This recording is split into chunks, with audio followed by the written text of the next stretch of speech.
To have strong internal boundaries, we must identify our pseudo, fake, or systems-triggered empathy for others. Why is that important? And again, the title of this video is We Must Care Less to Set Internal Boundaries. Does that mean I want to teach the world to not be caring about other people? No. I'm a very caring person, actually overly caring, codependently caring for many decades. A pastor, bishop, a therapist, a coach. I do care about other people, but I don't want to care about them in a way that triggers me to leave me behind in that process. And there is this type of empathy which does do that. It's important to understand that often our caring for others isn't true caring or empathy, but it's actually emotional enmeshment. That's not caring. That's emotional enmeshment. And so I preach this and teach this all the time because I think it's so important. Because I've found that the more I have internal boundaries, the less enmeshment I experience in relationships, the more truly caring I can be. And that's what my goals and values are. True caring for others is not what you think. When you truly care for someone else, you also allow them to struggle and to grow up. Often we consider caring is actually just us not being able to handle our own emotions of seeing other people going through the necessary pain of growth and change. We can't stand to have them suffer. And so then we care. But it's not maturity and it's not caring. It's our lack of maturity and our emotional fusion with them. Or it is us not being able to stand up against manipulative feeling states to control our feelings, thoughts, and behaviors. Someone can say, hey, I'm hurting, and that can mean any number of things. Number one, if I just fell down the stairs and I say, hey, I'm hurting, you probably wouldn't think of that as really being very manipulative, and you would expect that I would feel hurting, and I would feel hurt, and I would feel pain for falling down the stairs. However, if you have a parent or a sibling that goes, oh, I just hate when you hurt me this way, isn't that a different hurting than the other hurting? And do each require the same amount of empathy? And that's where I think there's a difference. Often in dysfunctional families and relationships, caring is actually reactivity. Others' feelings are a trigger for us to think, feel, and behave in a certain way that has been long programmed from long ago. In dysfunctional families and relationships, the caring is a rule you must not break. This keeps the dysfunctional codependent status quo. How dare you not continue to feel sorry for mom who is always having a bad relationship with dad? Those are systems dynamics. And it seems very caring to think, should I be empathizing or caring less about mom and how she's interacting with dad? And could that influence the system even in a positive way? And certainly for me too. Caring should never be an obligation by and directed by others. In other words, if I fell down the stairs and I say I'm hurting, I'm not asking you to do anything. I'm just talking to you about my internal state. I'm not asking you to change your behavior, thoughts, and feelings in the system with you and me. But when a family member, a husband, a child, whatever goes, oh, I'm just, you are just making me feel so terrible. Now, wait a minute. I'm telling you these bad feelings I'm having so that it will have an impact on you, so you will change or be different. Caring should never be an obligation by or directed by others. In healthy relationships, caring for others does not mean not caring for yourself. If you're caring for others without caring for yourself, you are actually not really caring for anyone. You are participating in the system's relationships caring game, but you aren't actually caring. Because how can you care about somebody else and have no regard for yourself? Now, does that mean a hero or someone who's sacrificial? Hey, if I'm going to go, pull someone. Well, I remember there was a car wreck that two elderly people in a car had flipped over, and I was the only one around, and I stopped and I got them out of there. They were upside down, got them out of their seat belts, pulled them out of the car. I got cut with glass and all of that. So was I being selfless? In a sense, I was. But this was my values that I felt was important. And they didn't have this wreck and want me to pull them out of the car to manipulate me to do anything. I didn't owe them. They weren't saying, now, if you really loved me, you'd come over here and get me out of this car. There was no external pressure in that way.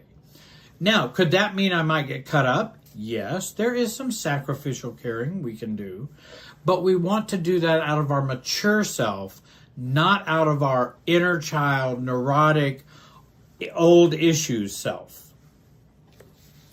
I hope you'll like and subscribe and comment on this video.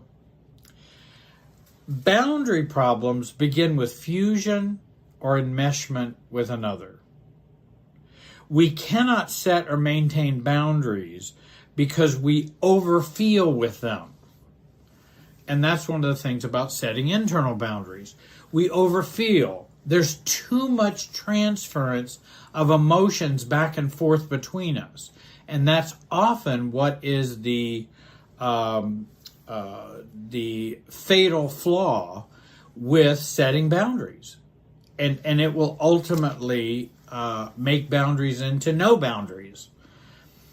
Also, our trauma or fear will bond us to other people in an unhealthy way. And when we worry about what they will do, feel, or think, we over-empathize. We share too many emotions flowing back and forth between us, and we need to stop this. So if you notice, I'm saying stop allowing the flow of emotions back and forth between you. And one way to do that is think about as not caring. But actually, you can actually mature and actually care more if you practice that. And I found people to do that. I did that. I felt like I was so free to care in a much different way. Once I didn't, and I remember Edwin Friedman, who's a great author, he said, so we learn how not to care so we can actually care. And that's the paradox with self-differentiation and relationships. The more you don't care, the more you can actually care. I'm not talking about narcissists. This is not a message for narcissists. This is a message for most of us who are more codependent and have many issues and struggles from the past. And with that emotional flow back and forth, we keep pinging each other with those feelings. Reactivity, looks, attitude, behaviors, voice tone, words, as well as systems anxiety. We're programmed to have this anxiety in this situation and an action-reaction process. I remember when I was studying and went through chaplaincy for pastoral counseling, And that was one of the biggest things when you go in to talk with someone who's a patient. We were all codependents, and most all of us overcaring Christians and overcaring chaplains.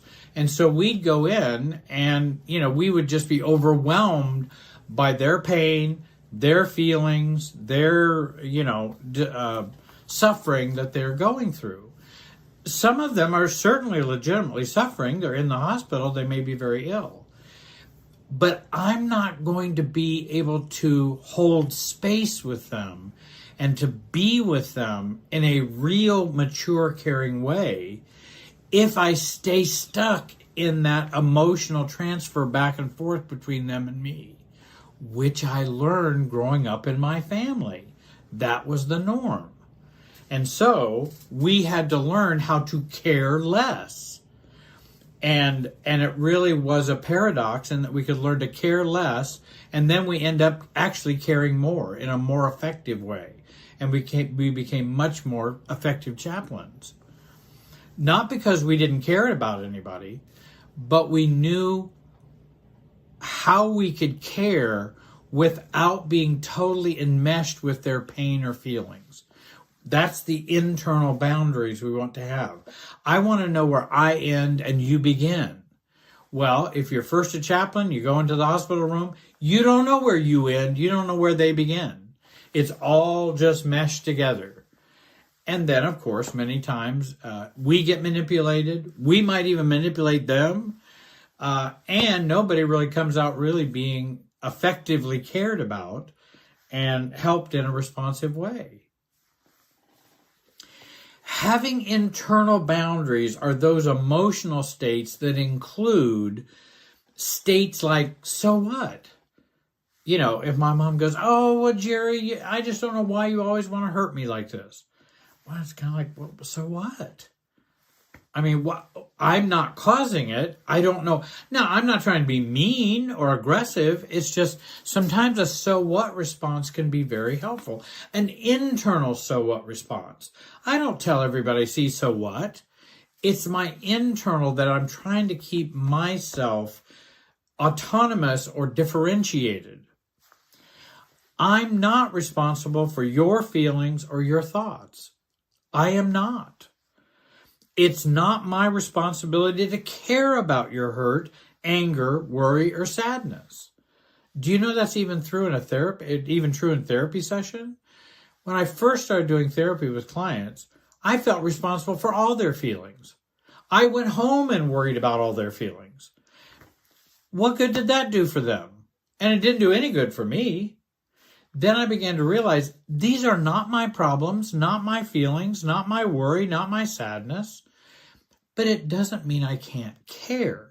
I just don't want it flooding me. I don't want those emotions just flooding back and forth where there's no difference between me and you. Now, after I began to learn that, I could actually be effective in helping someone. I don't have to maintenance or care about your feelings. And I think it's very important, I don't have to maintenance or care about your feelings if you're not caring for yourself. And in fact, if you're not caring for yourself, then those negative feelings are going to continue to probably be a problem. Well, if I keep assuaging them, if I keep putting a balm or lotion or enmeshing codependent salve on top of them, how are they ever going to be resolved? So actually, I'm kind of in the way of you getting healing, help, and maturity. Others will use their hurt, anger, upsetness, and disapproval, making us feel we are causing them to keep bonded to us. And they feel our internal boundaries are hurtful. Like, sorry to hear you're feeling hurt, Mom. I think that's a reasonable comment to feel. And I'm saying, I'm sorry you feel hurt, Mom. But inside, I'm going, it doesn't matter to me. That's your hurtness. And many times that hurtness is meant to get me to do something else. So I can still be appropriate as an adult. Sorry to hear that. But I'm not feeling guilty. I'm not feeling ashamed. That's your feeling of hurt. That's your anger. That's your guilt. That's your upsetness. And we, of course, want to take responsibility for our own behaviors. If I have intentionally hurt someone, then I should feel healthy shame. That's appropriate. But it's not appropriate for someone to feel hurt to make me feel shame. That's not appropriate, and I'm not going to care about that, if that makes sense. It's not hurtful for me to not get involved in your emotional life, especially if you're not taking care of your own emotional life. I'm not being hurtful by staying outside of it. That's not hurtfulness. It may be interpreted that way. Well, and I'm sorry it's interpreted that way, but it doesn't mean that's how I really feel. For example, my boss, I had a boss once, and she would feel hurt so that I would feel guilty and comply. When actually I had done nothing to hurt or upset her, but her hurt would flow to me, and I would want to fix or assuage it. I would over-sympathize with her. But actually it just kept the old pattern just going.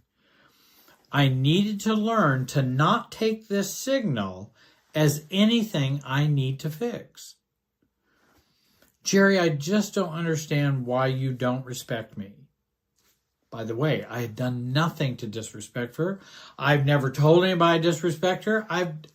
There's been no communication that way at all. So is that something I should fix? No, it's her distortion. I'm sorry that you feel that way. But I'm not going to get involved in that. That's my internal voice. And I would begin to work to tolerate others' pain, tolerate others' hurt, tolerate others' anger, and tolerate others' upsetness as theirs, and not having it flow in here to me. Again, I'm not talking about being uncaring to other people. There are times to care, there are times not to care. And many of us get those confused. I was hoping this video might help a little in clearing that up. We can care when others are having true feelings of hurt or upsetness, and they are not used to manipulate the relationship system or the relationship dynamics, or to get us to change or react. I want to thank you for watching.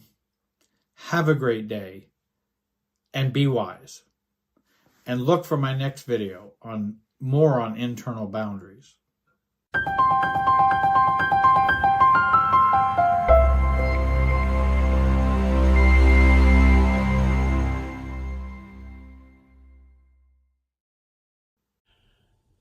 Hi everybody, my name is Jerry Wise. I'm a life and relationship coach, and you can find me at my website, jerrywiserelationshipsystems.com.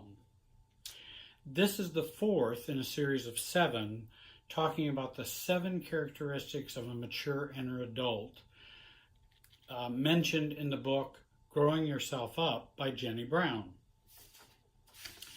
I want to tell everyone that this video, as well as all of my videos, will be on Spotify, iTunes, Google Podcasts, and you can also go to anchor.fm to listen to this on the go, online, offline, and for free.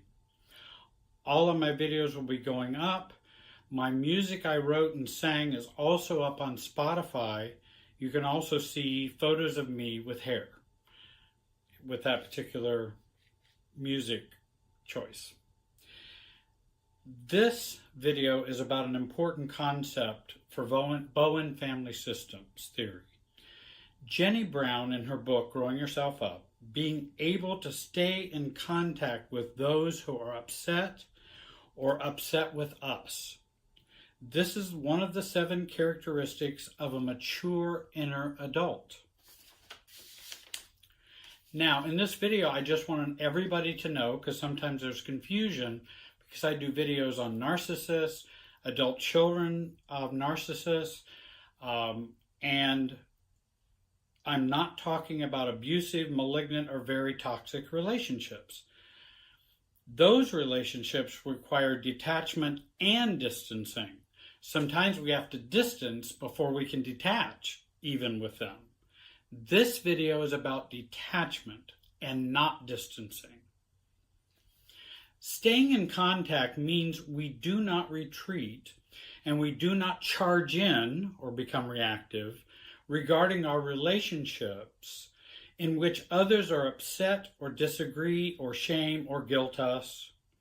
We stay put emotionally. We stay non-reactive. Now, why is this important?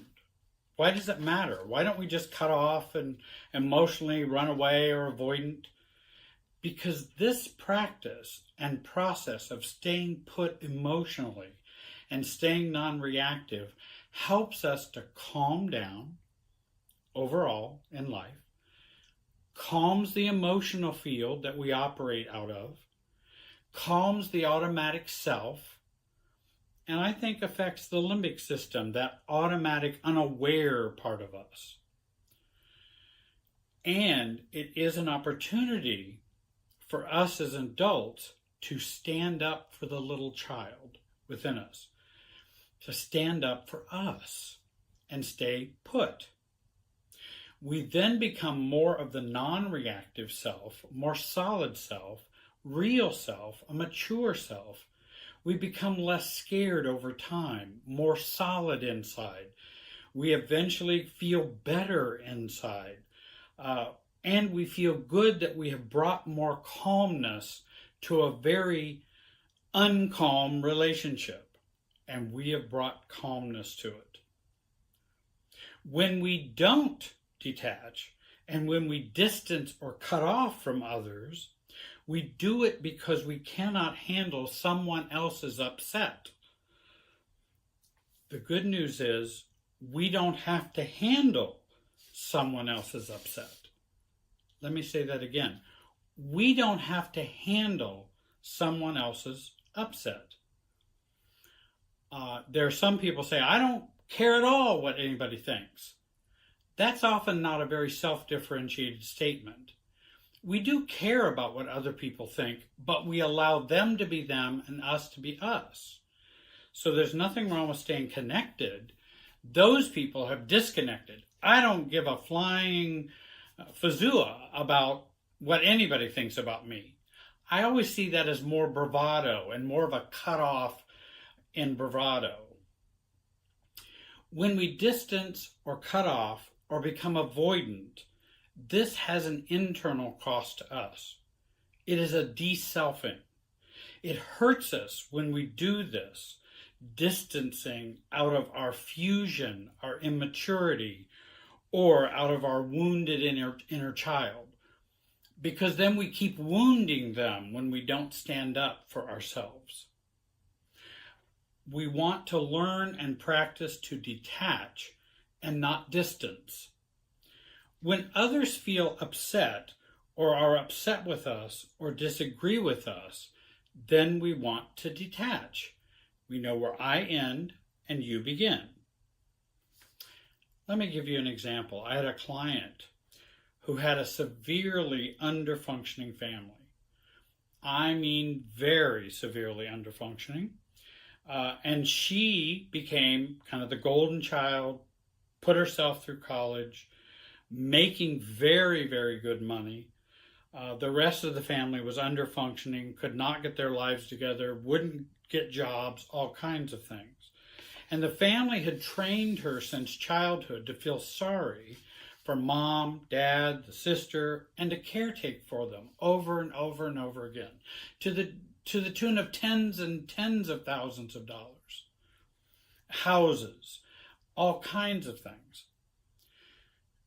She has learned to run away from them and then give in, then run away, and then give in, and then caretake, and then feel sorry for them, and then feels guilty about doing well financially.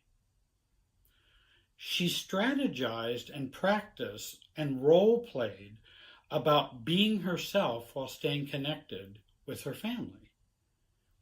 She worked on her childhood pain and her paradigm about how she thought about her family, what she owed them or what she was trained to owe them. Excuse me. She then felt stronger so she could then resist her family's asking, pleading, and demanding for help. She practiced doing the broken record to her beliefs and her own I statements. And she prepared herself to not run away nor cave in, leaving them to their own upset and their own feelings, not taking responsibility for their feelings or their decades of underfunctioning, or feeling guilty about her success and the hard work she put in to get her undergraduate degree, her graduate degree, get a phenomenal job in her industry. As an example, her dad wanted her to take care of his lawn care and pay for his cable. He has been a hoarder, detached, non-involved, sometimes abusive father growing up, a failed CPA, dependent, never would care for himself or take steps to get help. Also, he didn't do much in terms of taking care of the family growing up either. She was able to say, "Dad, I know you would like to have me pay for your lawn care and your cable, but I choose not to." By the way, he smokes 3 packs of cigarettes a day, won't get any kind of job, won't make friends, only wants to wallow in his learned helplessness, his hoarding, and his underfunctioning. And he says back, "Well, that's not much for you." She says, "It may not be, but I don't choose to." "Why are you not caring about me right now? I sent you to college so you could take care of me when I am older." He literally said that, and has said that many, many times. By the way, he paid a very, very small amount for her college. Very small amount. She paid for all the rest and took care of herself. She took care of the family and herself all the way through college. "Dad, I know you did do some help with a small portion of my college, but I don't choose to pay for lawn care and cable now." Crying and yelling, "Why don't you help me when I need help? Your mom never did. Now you're just like your mom." "Well, Dad, sometimes I'm like you, sometimes I'm like Mom, but that doesn't change my decision or choice to not pay for lawn care and cable." "Stop making this so difficult. I'm just asking for lawn care and cable. I know you can afford it." "I don't find this difficult at all, Dad." "Then just don't talk to me anymore." And he hangs up. He then cuts off. She doesn't. He is harmed, not her. Herself is still intact and stronger. She feels she has gained a victory, not over her dad, but for caring and staying with self. After she calms down, she feels much more calm, stronger, feels as though she does have a more solid self, and feels the glow of the success of being herself while staying connected. She has nothing to be ashamed of and no reason why she can't talk to her dad next week, or because she hasn't done any reactivity to cause her shame or guilt. And so she feels a more solid sense of self and is a more mature adult. She also practiced working on the resistance she was going to get from her family and the resistance she was going to get from her dad. And as I work with clients to do that, they learn to do that more and more with other people and other relationships, and they start to feel differently in a better way and a more solid self. I hope you'll go to my website, subscribe to this YouTube channel, also sign up for my May 30th, 2020 workshop, which is going to be Introduction to Self-Differentiation, which is what I'm talking about here. The next video, I want to talk about ways in which we can stay connected while being ourselves and staying connected while others are upset. I want to do another video on this. I want to thank you very much for watching. Have a great day. Hi, everybody. My name is Jerry Wise, and I'm a life and relationship coach. And I have developed Jerry Wise Relationship Systems. And this video is entitled 5 Keys to Getting the Narcissist Out of You.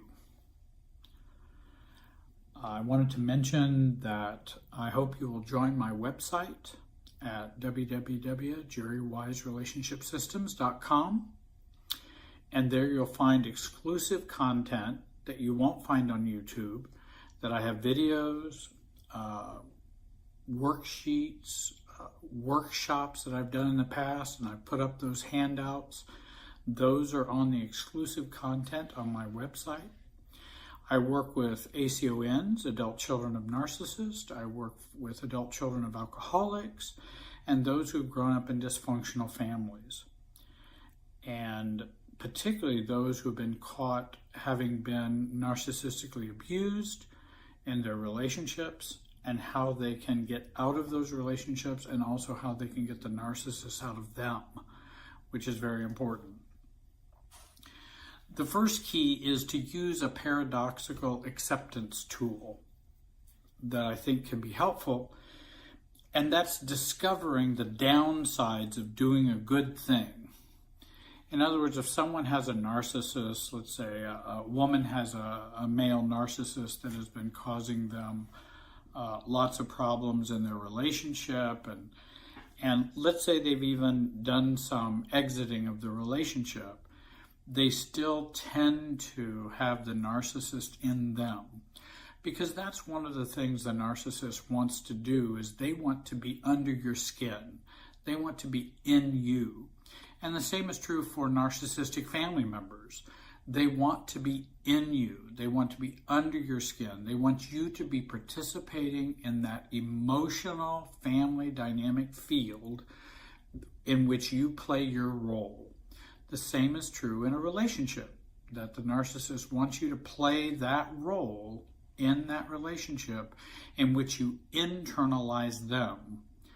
They don't internalize you, you internalize them. They want you for you to internalize them so that they can stay self-focused, self-absorbed, and doing what they want to do. And you should be dancing to their tune.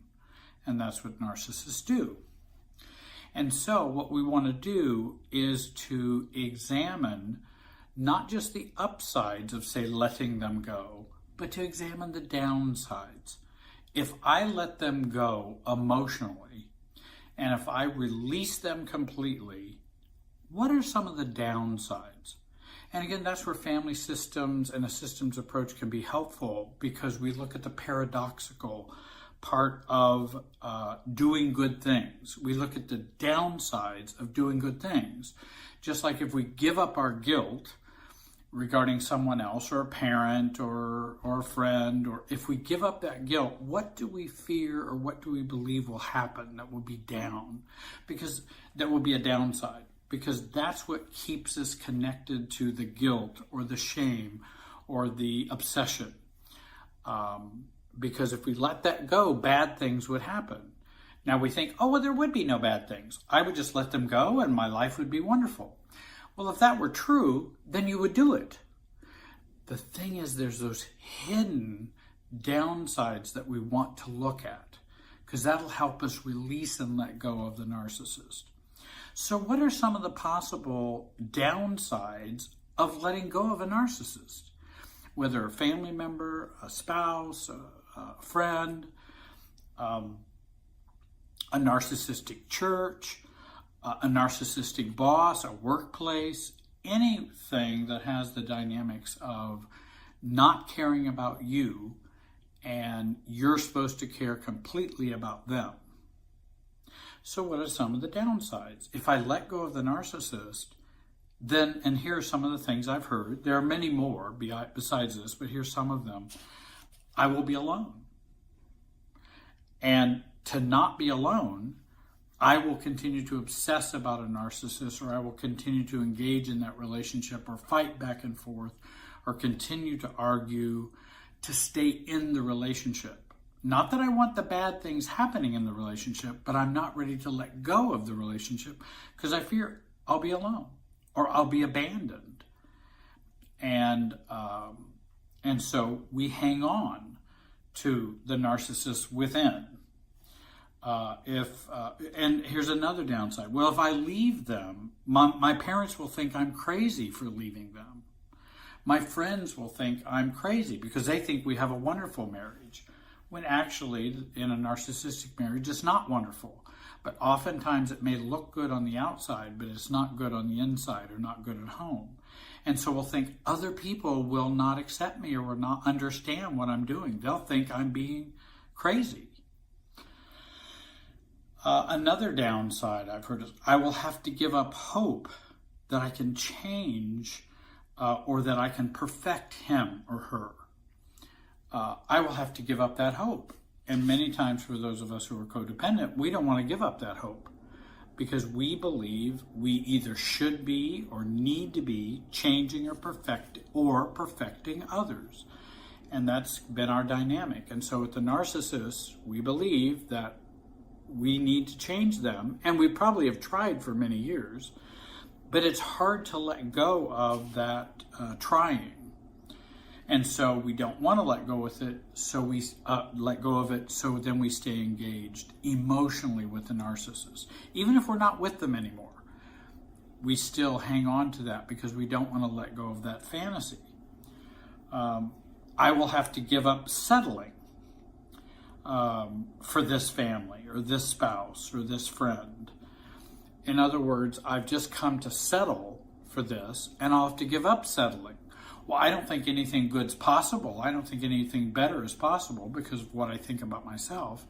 So I don't want to let them go unconsciously. I don't want to let them go because then I'll have to deal with settling my expectations, what I need or want for myself.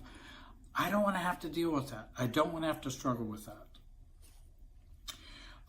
Another reason we might hang on to a relationship, whether family members or other friends, spouses who may be more narcissistic, is I'll be left with me and just me. And that's not a good thing because I don't like me. I don't care about me. I don't feel good about me.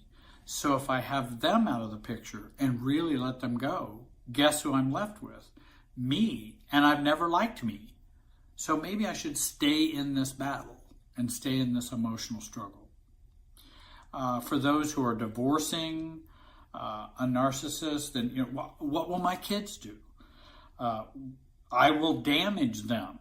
Fear that we might have, a fear of I will damage them if I leave. And I have a lot of people who are very frightened about changing their relationship with a narcissistic spouse that doesn't look like they want to change, is not going to change, and so they will just stay in it and take the narcissistic abuse for their kids.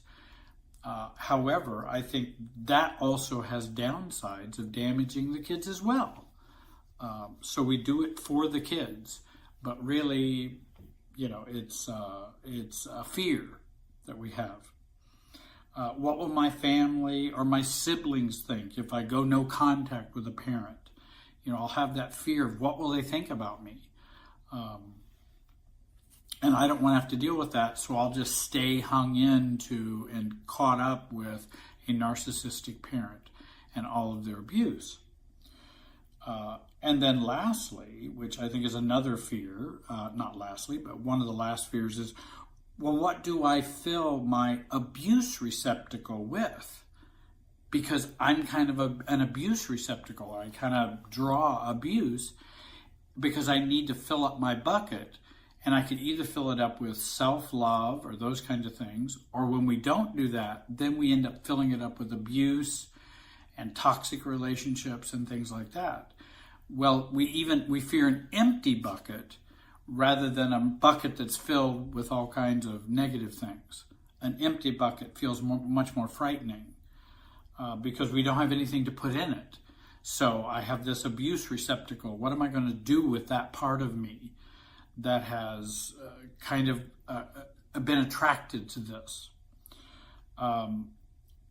And another fear, another downside of letting go of an abusive relationship is then I will have to deal with not feeling safe because my fear and my pain, I hope, will keep me safe in the future. That I'll use this fear and pain to never do this again, or to not choose a relationship like this again. And so we have that fear, thinking that keeping that fear and pain will keep us safe, or that anger will keep us safe. If I just stay angry with the narcissist all the time, and very angry, which I hear a lot of people, even on YouTube videos and such, are still very angry with their narcissist. Not that there's not reason to have some anger with that, but we don't resolve it. And so that anger keeps us locked in emotionally to the narcissist inside us, and it keeps them inside us. A second key is unlock the interlocking relationship with your past and the narcissist. In other words, resolving your childhood wounds. If you've had narcissistic parents, then resolving those wounds and feelings that you've had from growing up, or with abuse that you experienced, or neglect that you experienced, or an abusive love conflict that you have in a relationship. I was just meeting with a client, and she was talking about how her family, she felt were good people and a good family. And while they may have made a few decisions that were good, there was an awful lot of neglect, abuse, and pain associated with her family. And in staying in that conflict within herself, it keeps the narcissist inside her.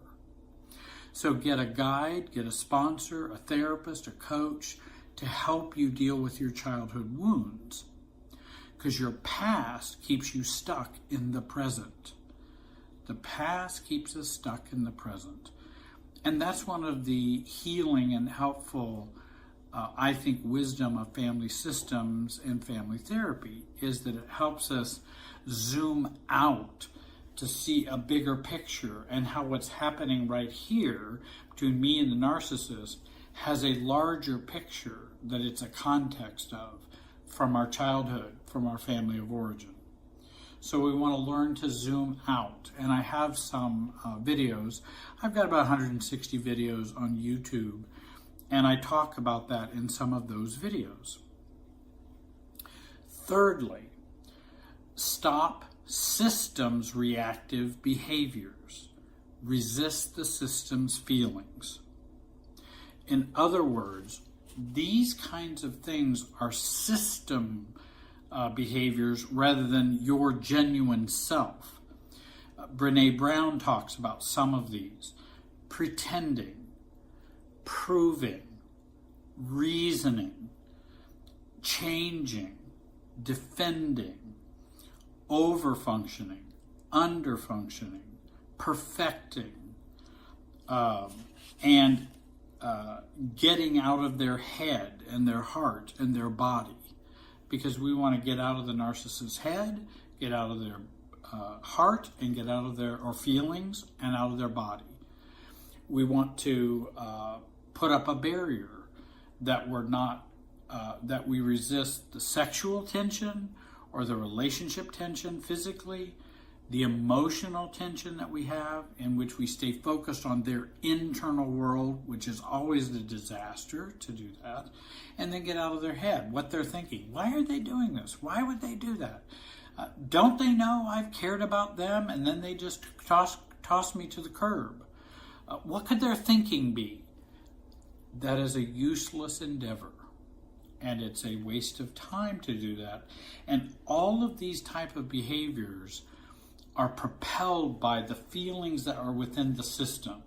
Many times we have learned all of those behaviors as children when we've been growing up, that we learned how to do those things and felt we had to do those things. And so we got enmeshed in our family of origin, then we get enmeshed with the narcissist.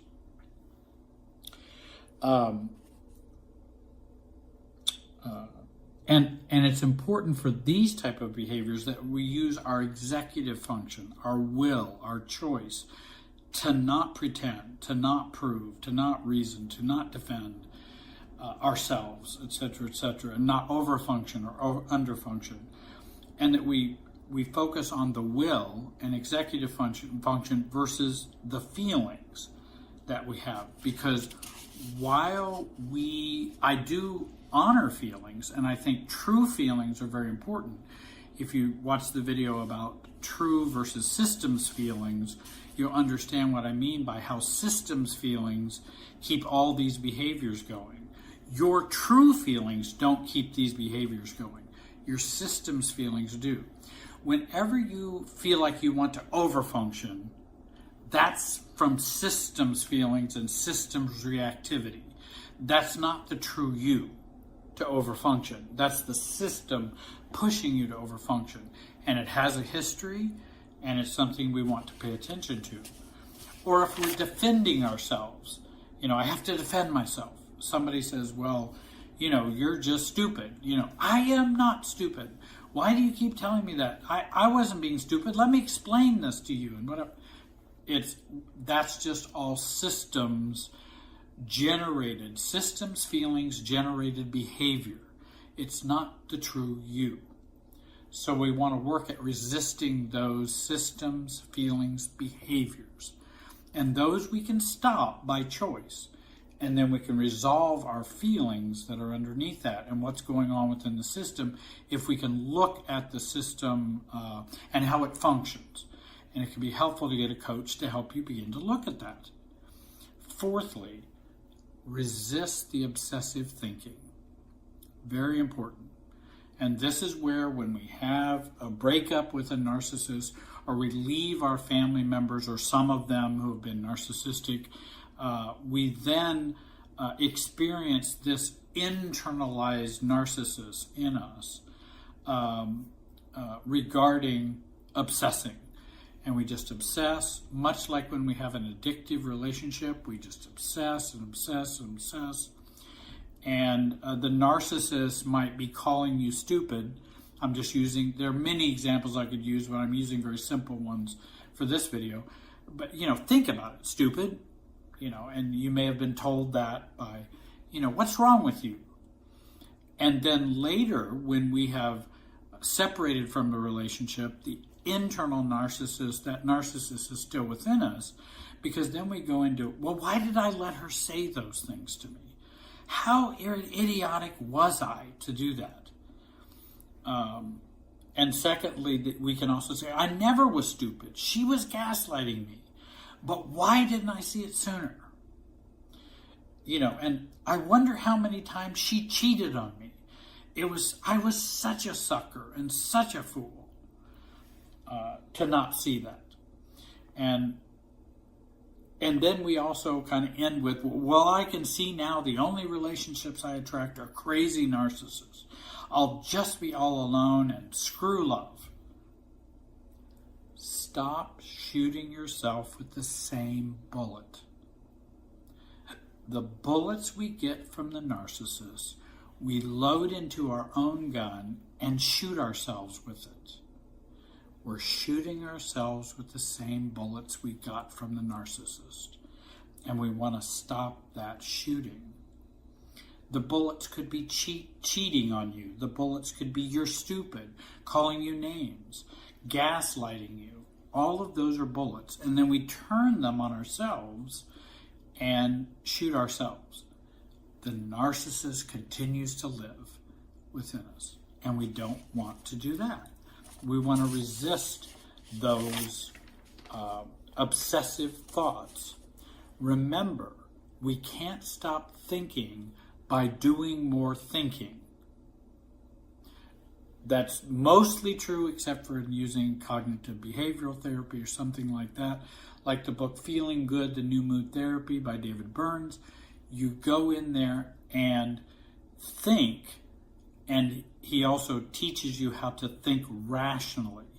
Rational emotive therapy is helpful, and that can be where doing more thinking can help you stop thinking. Other than that, we're wasting our time doing all of this thinking by thinking more, because obsessing about the obsession doesn't help much. And an obsession increases the harder and stronger the energy of the narcissist is in your head. As the obsession increases, then they are at work in you. And we don't want them in there. We don't want them in here. We don't want them in here. And then fifthly, turn your obsession to self-love, inner bonding, and self-care. Whenever you obsess or whenever you think about the narcissist or the narcissistic family or the narcissistic friend or the spouse, turn your thoughts towards you, towards self-soothing and self-care, rather than continuing the obsession and trying to think how not to obsess. The way not to obsess is to turn the focus towards you. Because as much as we have been obsessed with someone else, and often we are with a narcissist, that means we are abandoning ourselves time and time again. And we may do that even after we end a relationship with a narcissist. So, for example, my narcissist said she didn't like my friend Andy. So I will call Andy and plan time with him, because I can do that without guilt or without shame. I don't need to think and rethink and refigure out why she said that. I just want to call Andy and plan a time with him. And I will also ask myself, what else do you need, Jerry? When you're obsessing, ask yourself, what do you need? What are you needing? What are you desiring? And that begins to break that obsession. This inner bonding, we want to get to know our inner child and get to know our inner adult. Become as bonded with yourself as you are obsessed with the narcissist or the narcissistic family members. So that's a good key in balance. The more obsessed you are, the more self-focus you need. Margaret Paul's books, Paul, are great for inner bonding. I like those. She has a workbook. Charles Whitfield talks about the inner child. There are good inner child books out there by John Bradshaw and others. Use those rather than obsessing. Focus on you. And remember, your well-being is not dependent on others. I hope you'll join my website. Just click on the login at jerrywiserelationshipsystems.com. Sign up. There are packages for exclusive content. Also, if you want to, the middle plan, I think that we have on there, gives you a monthly group meeting that can be done with me and to help you along your way of healing. There are workshop notes in the exclusive content. There's going deeper videos. I've got 4 or 5 up there now. There's online notes, workshop handouts. You can also see me one-on-one. You can make an appointment online. You can pay for that online. We can meet, you and I, or again, via a group if you do the silver plan, for example. We've been trying to provide some other ways people can interact with all of the family systems help that can help in those who are recovering from narcissistic abuse, and also learning to develop self-differentiation and a sense of self, which is what we really is important for us to do. I hope you will join me on my website. I want to thank you for listening today, and have a great day.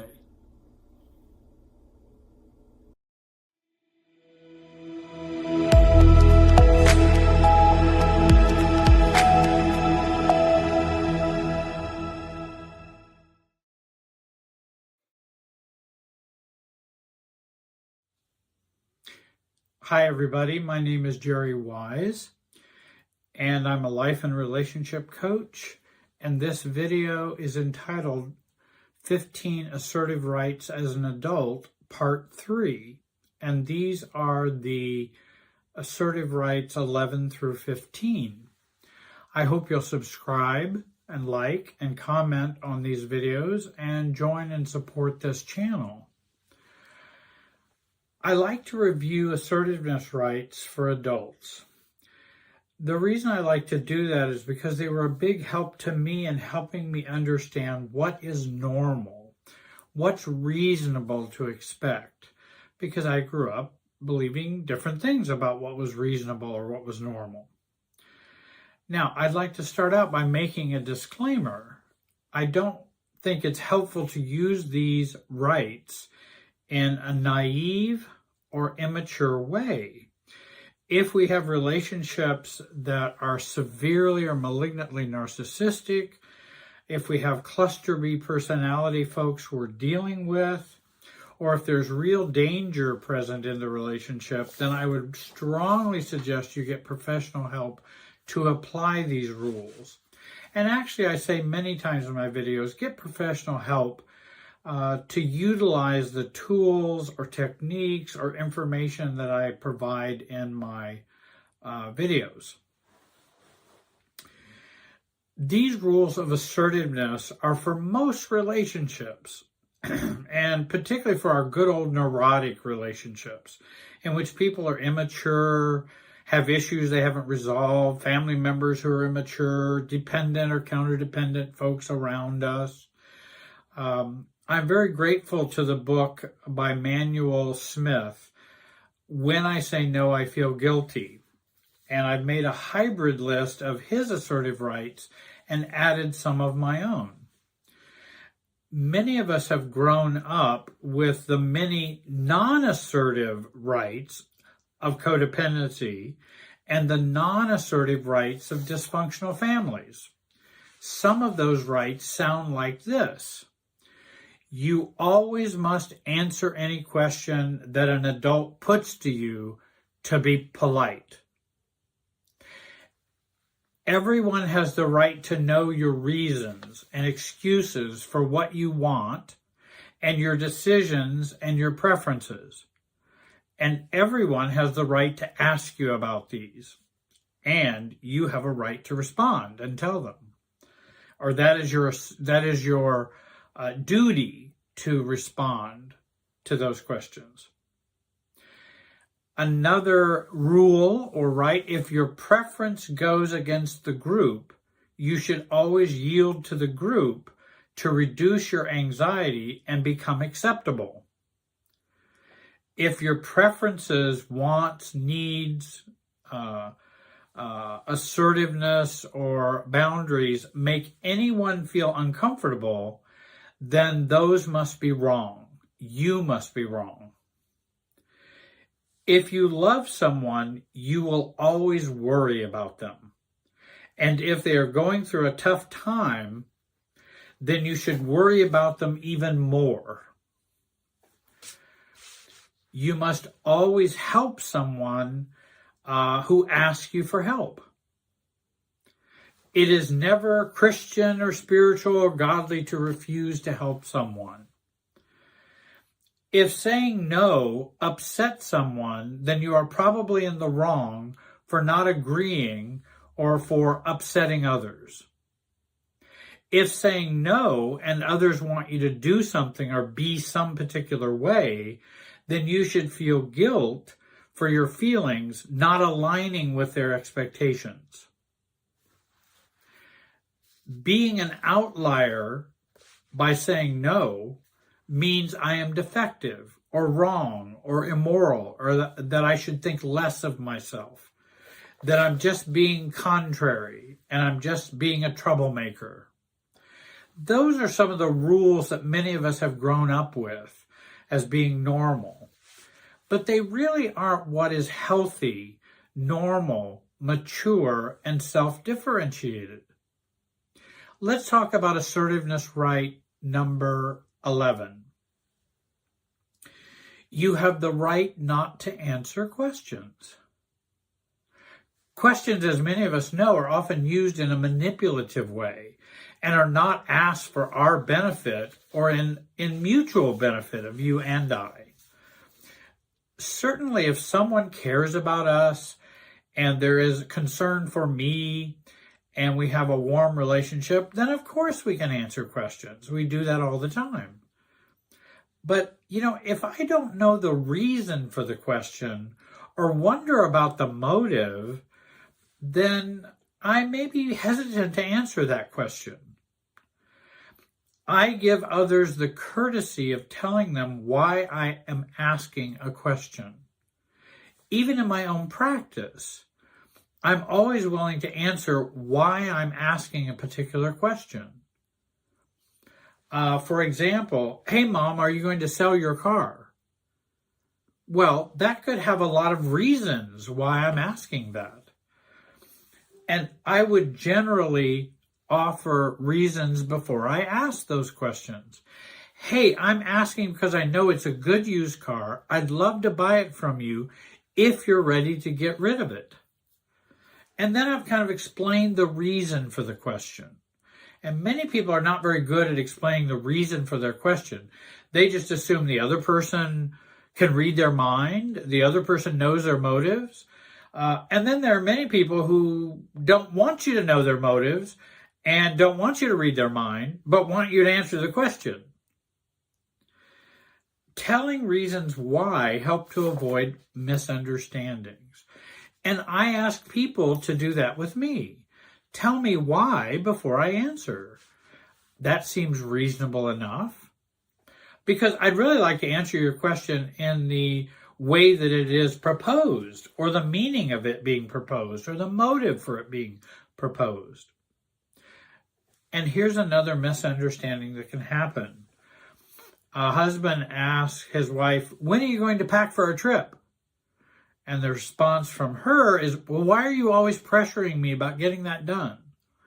No, I'm sorry. I was asking because I wanted to get our luggage out of storage and clean them up for our trip. Had he said, hey, I want to go get those things out of storage, clean them up for our trip, when were you planning on packing?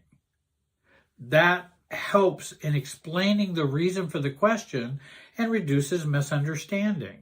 So when you ask a question, think about, can you give a reason why you're asking it?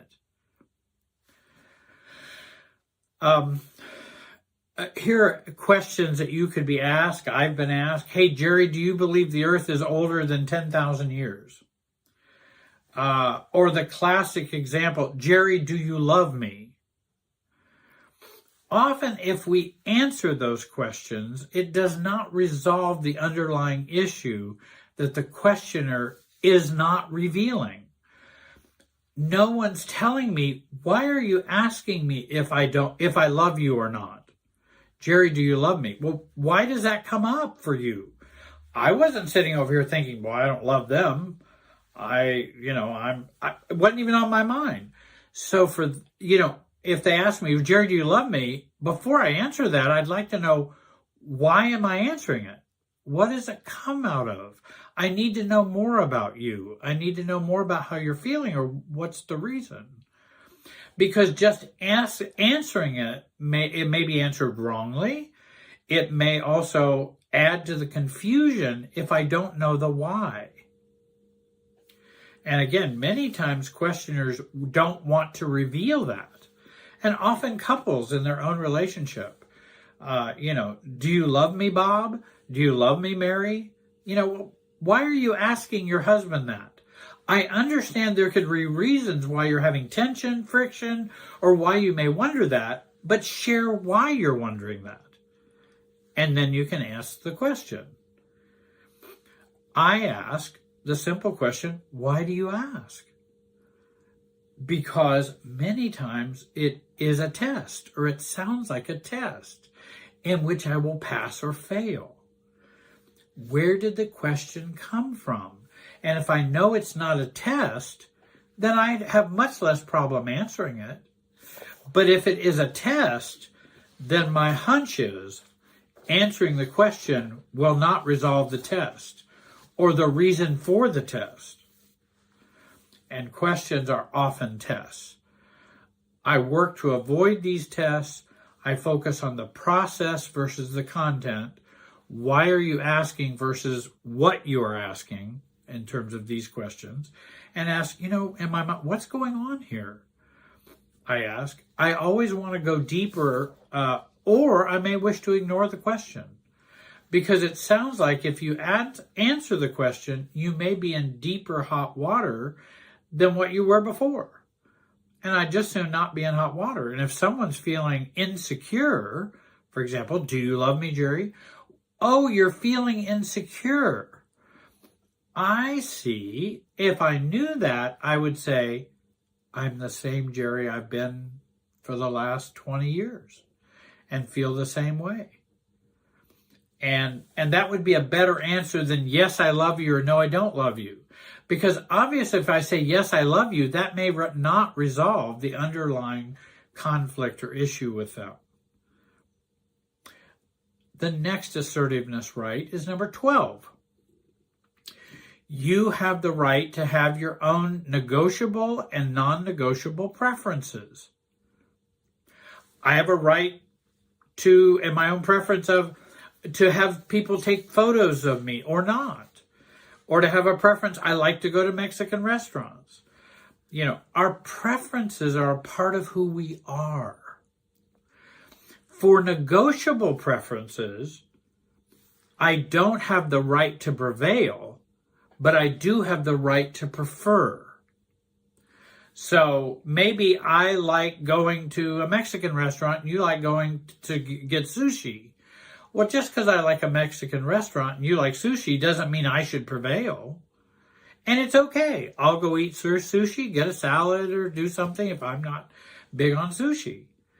So I don't have to prevail in that. For non-negotiable preferences, I have a right to prevail and not just prefer. I have a right to prevail.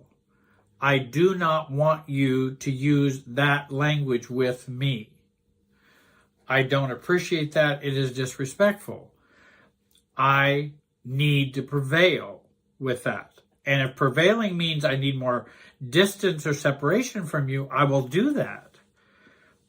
Because that's non-negotiable. I'm not going to accept that. That's a boundary. So we all have desires, wishes, opinions, and we all have our own self-understanding. And we know some preferences are non-negotiable. A book used for a study group or a Bible class may be a preference, but it's negotiable. If we use other books, that's okay. I think I'd like this one better. But if we use that one, then it's negotiable. That's fine. But I still have a preference. Let's say someone asks me not to talk to someone because they are no longer friends with them. Now that's not negotiable. I decide who I will talk to. You can describe for me the problems that you've had with that person, but that's, that I decide what I want to do in terms of my relationship with them. Because my relationship with them is not exactly the same relationship you have with them. And that may be non-negotiable. Family group photos each year wearing the same outfits purchased by the parents. Negotiable or not? That's up to you. if you want to negotiate it and not do it, if you want to not do it, you don't have to. Or you can say, I'll be in the picture, but I don't want to wear the outfit. Or I'll wear the outfit and be in the picture. I can negotiate that. That's okay. I don't mind. But if I do mind, then I can make that non-negotiable. I really don't want to do that. I know we've always done that, but just because we've always done that doesn't mean I want to always keep doing that. And in our family, we have many different people, and they are not all the same. So I don't want to be treated all the same. It may be cute, it may be clever, but, people who have those photos taken, and this is not every family, but I would guess that in many of the families where everybody's wearing the same sweater, parents buy sweaters and outfits for everybody in the family, wealthy family, I guess, so that we all look the same for this year's picture. My hunch is they probably have some underlying anger, irritability, frustration, passive aggressiveness around that, because you're making everybody be the same for this photo. Well, is that photo worth the subterfuge and the irritation and it's one thing to say, would you all like to do it? And those who would, we can do this, and those who don't, you can wear what you want. And we still have a family photo. It doesn't matter if we wear the whole, 50 years from now, it's not going to matter that we all wore the same sweater. You have a right to your own preferences. Assertiveness right 13. You have the right not to worry about others while still caring for them or caring about them. Often in families and in other groups, there's an underlying pressure to worry, to demonstrate caring, concern, love, and support for other people. Concern or caring for those who are sick, hurting, troubled, weak, etc. And if we don't worry, then we are viewed as being cold-hearted and uncaring. Actually, within a family systems perspective, worry is more equated to an enmeshment state or fusion state with others. Why would worry be an enmeshment state? Because you're obsessing about them or their problems. And it doesn't mean it doesn't matter to you. It doesn't mean you don't care. But worry so often is seen as a show of love and caring. But the problem is obsessing does not help anyone. It isn't, but again, it is an internal and outward sign that you care about someone if you obsess about them. Obsession is not caring any more than in an addicted relationship, because I think about you all the time, can't get you off my mind. Somehow that's how much I care about you. No, it's how much you obsess about somebody. It's not how much you care about them. And I'm not as convinced that obsession is, love, caring. Actually, I have found worry to be more a sign that I am more worried about me than about them. Same with feeling other people's feelings. Oh, I was feeling their grief or sadness. No, you weren't feeling their grief and sadness. You were feeling your grief and sadness. And you can own that. And you can say, I understand how much that must be painful, because I then get in touch with my own grief and sadness. That's okay. That makes sense. But don't say, I'm feeling your grief and sadness. We don't feel other people's feelings. Now, we can go into the whole empath thing, and that's for another video. But we don't feel other people's feelings. We still feel our own. Worry does not fix anything or make things better or get people off drugs or alcohol or help people get healthier. it only interferes with my peace of mind and demonstrates how I'm controlled by my anxiety and has little to do with others or others' conditions. In fact, worry will cause us to overfunction, enable others, and often overempathize or oversympathize, and drain us of energy that could actually be helpful in the situation, and clear-headedness and thoughtfulness. Assertiveness right 14. You have the right to refuse to help, even if you can. Just because you can help does not mean you must help. You have the right to help as you choose and to pick a way in which you wish to help. You have the right to assess your values, assess your principles, your energy, your financial priorities, your capacity for helping, using your preferences to decide whether you can help or not help. Otherwise, I would then be obligated to help everybody in the world. Well, I would end up sick and probably dead if I tried to help everybody in the world. And many people in the world need help, but that doesn't mean I can help everybody in the world. And in fact, there's one person I have to worry about and make sure he is helped in a mature way, and that's me.